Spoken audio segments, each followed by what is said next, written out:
Hey rich friends, it's your girl Cha Cha reporting live from the Money Mantra, and we are back with another Forex education video. I created my channel to help as many people as possible become independent and profitable traders. So if that sounds like you, welcome back to my channel. I always encourage you guys to explore all of the videos that I have here because there are over 360, almost 400 videos. So I'm sure that everybody can find something that they're looking for. And if you don't, you can always leave me a comment down below and I will add your suggestion to the video queue. But if you've been here before, I do just want to thank you for clicking on this video and spending some more time on the channel. Now, in today's quick video, we're going to be doing a trade breakdown of this GBPJPY trade from March 3rd, 2025 at around 8:30 p.m.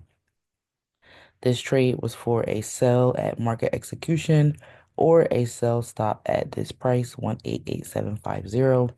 For the stop loss, I did use a previous high and I set a few prices for potential targets if the market were to sell.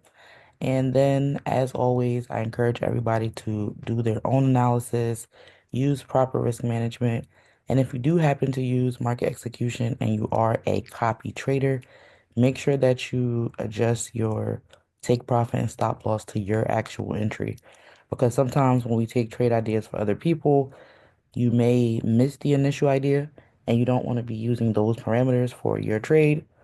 The trade can still be going in the same direction, but you definitely want to make sure that you are setting the right numbers for your trade. Now, I'm going to use TradingView for this analysis. I'm going to let you guys know why I decided to take this trade, and then we're going to see what happens.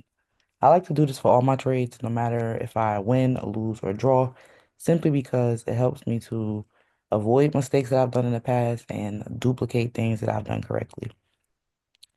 So the first thing that I did was identify the previous day's high and the previous day's low. Now, this is important because the daily time frame is going to use as a baseline to help me determine if I want to buy or if I want to sell in this trade. Now, the first thing that I did notice was that it was really far from the daily high, and it had been on a little bit of a selling trend for Monday.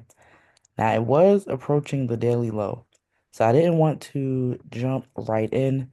I did want to wait for the break of structure at the daily low because to me, that would signify that the market was going to continue to sell if I got a break of structure on that higher time frame. Now, I did also look at the stochastic. This is my favorite indicator, and I review this in almost every single video that I have because repetition is what's going to help somebody learn. Or if this is your first time here, then you will learn about a new indicator. So the stochastic has a few different things that you want to pay attention to. It has this blue shaded area, which I like to call the safe zone. It has an orange line and it has a blue line, and it also has these three dotted lines that you see here. Now, what you will notice is that if the stochastic is facing up, and I'm just going back into the past to show you guys, if the stochastic is facing up with a blue line on top, right? And we have it here. Here's another example, and you guys can scroll on your chart and see many examples of this. If the stochastic is facing up with the blue line on top, there usually is some buying activity that's happening in the market. On the opposite side, if the stochastic is facing down and the orange line is on top, that's usually being reflected by a sell in the market. Now, something else to note, especially when it comes to entries, when the stochastic is closest to the top, that'll be the best time to enter. So again, we can see here the stochastic was crossing below 80. That's when the selling trend started. The stochastic was crossing below 80 here. That's when the selling trend started. So these are things you're going to want to pay attention to is the placement.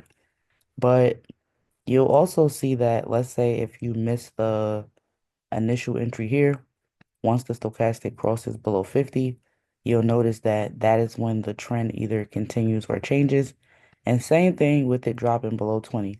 It just lets me know that even if I miss the first entry or the 50% entry, I still have an opportunity to get into this trade until it crosses back above 20, which becomes my buying entry signal.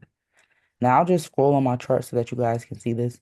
And I specifically want you to pay attention to what the market is doing once it's around that 80 or 20.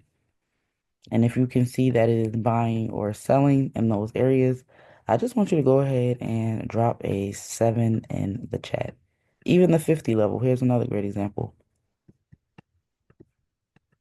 Right, so knowing this, these are things that help me determine what I'm going to do in my trade.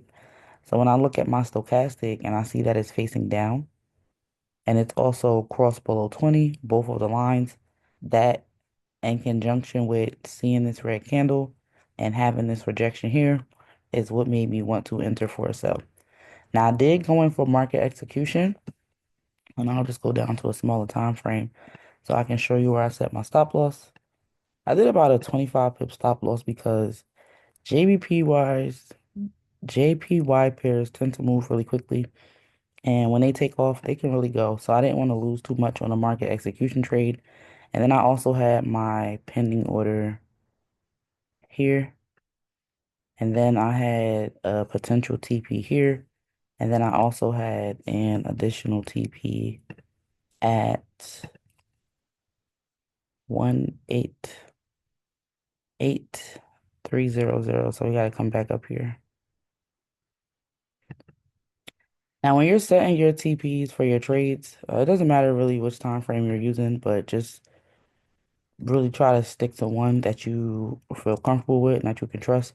I just literally highlighted these previous lows as my potential TPs, and we could just zoom out and see that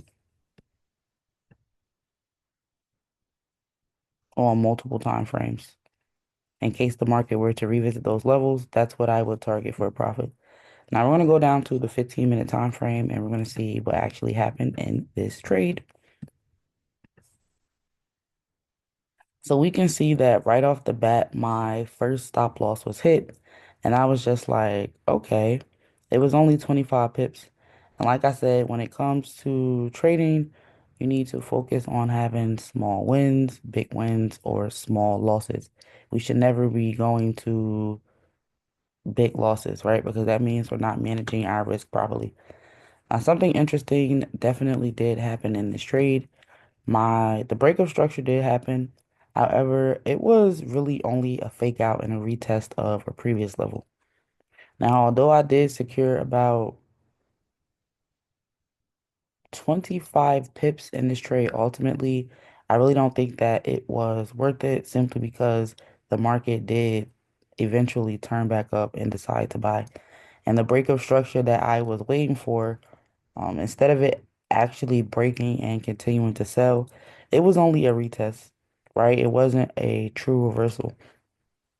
So I did secure some profit in this trade, but at first I took a loss and then I came back with a win. Um, so it was like a break even trade almost. The profit was very small, coming off of the first loss, but you win some trades, you lose some trades. All you can do is take notes and get better. Now, one thing I did do wrong about this trade was after I had the breaker structure, which was around the next day at 10 a.m., I should have paid more attention to the stochastic here and seeing that I was getting that entry signal for the buy. On top of that, I was getting the wicks on the candles starting to form at the bottom, which means that it was going to push up eventually. So I did make some mistakes in this trade. Ultimately, if I had to grade it, I would probably give it like a C plus to a D minus. Although all my confirmations were there, they weren't necessarily strong enough to stay in this trade for as long as I did, or to even re-enter or not cancel my pending order after the first trade hit stop loss. So I'll definitely be doing better with my GPY trades next time. But if you made it this far in the video and you learned something, I really hope that it was helpful. Don't hesitate to hit the subscribe button or the notification bell if you want to see more videos like this. I try to post at least 3 days a week. And again, I do have so much content already. And I would appreciate it because I have almost 75% of my viewers are not subscribed. So if you find yourself coming back here 2 times, 3 times, or if you enjoyed this first video, just go ahead and support the channel. Not only will it help you be a better trader with all of the information that I have, but it'll also keep the content in the algorithm so that more people can find it. But that's really all I have for you guys today. Until next time, rich friends.